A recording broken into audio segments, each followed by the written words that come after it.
అందరికీ నమస్కారం అండి.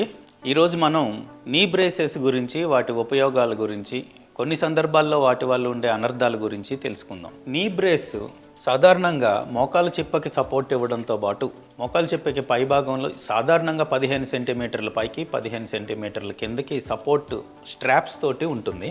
ఇది చిన్నపాటి గాయాలతోటి పెయిన్ కలిగినప్పుడు నొప్పి నుంచి ఉపశమనం కలిగించడానికి, జాయింట్కి స్టెబిలిటీ ఇవ్వడానికి, ఈ మోకాల చిప్ప యొక్క ట్రాకింగ్ని సరైన మార్గంలో ఉంచేదానికి, అంతేకాకుండా ఇక్కడున్న చిన్న చిన్న లిగమెంట్ స్ప్రెయిన్ అయినప్పుడు అవి తొందరగా హీల్ అవ్వడానికి, ముఖ్యంగా ప్రాప్రియోసెప్షన్ అంటే మనకి జాయింట్ పొజిషన్ ఇది మర్చుకొని ఉందా, చాపుకోగలుగుతున్నామా, ఎక్కువ బరువు వేయడానికి ఇది ఉపయోగపడుతుందా అనే దాన్ని సమగ్రంగా మనకి చెప్పేదాన్ని ప్రాప్రియోసెప్షన్ అంటామండి. ఆ ప్రాప్రియోసెప్షన్ ఎన్హాన్స్ చేయడానికి కూడా నీ బ్రేస్ ఖచ్చితంగా ఉపయోగపడుతుంది.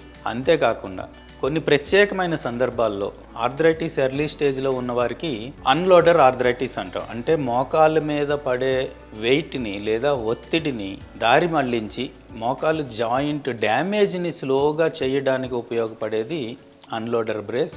అది కూడా ఖచ్చితంగా ఆర్థరైటిస్ వేగంగా పెరగకుండా నిరోధించడానికి ఉపయోగపడుతూ ఉంటుంది. దాంతోపాటు ఏసీఎల్ ఇంజరీస్ లాంటిలో క్రీడాకారులకి ఏసీఎల్ ఇంజరీ వల్ల వాళ్ళకి ఆడేటప్పుడు కాన్ఫిడెన్స్ లెవెల్స్ తగ్గుతూ ఉంటాయి కనుక మళ్ళీ ఇంజరీ అవుతుందనే భయాన్ని తగ్గించి ఆట కంటిన్యూ చేయడానికి, వాళ్ళ కండిషనింగ్, ఫిట్నెస్ని, మజిల్ స్ట్రెంగ్త్ని మెయింటైన్ చేసుకోవడానికి కూడా లిగమెంట్ ఇంజరీస్కి సంబంధించిన ప్రత్యేకమైన బ్రేస్లు ఖచ్చితంగా దోహదపడతాయి.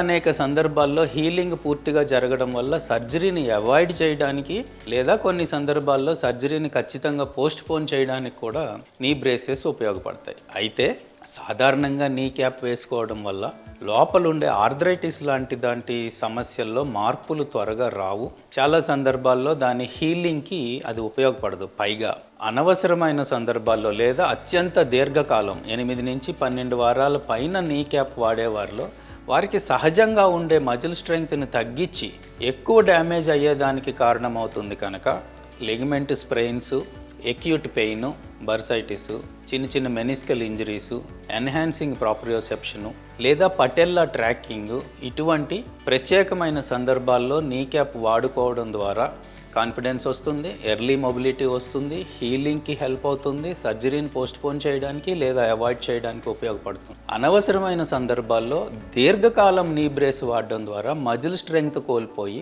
ఆర్థరైటిస్ని త్వరితగతంగా పెంచుకోవడానికి మాత్రమే ఉపయోగపడుతుంది. అందుచేత వైద్యుల సలహా మేరకు ఖచ్చితమైన నీ బ్రేస్ని మనం సెలెక్ట్ చేసుకుని నియమిత కాలం వాడుకోవడం ద్వారా we can get the maximum benefit.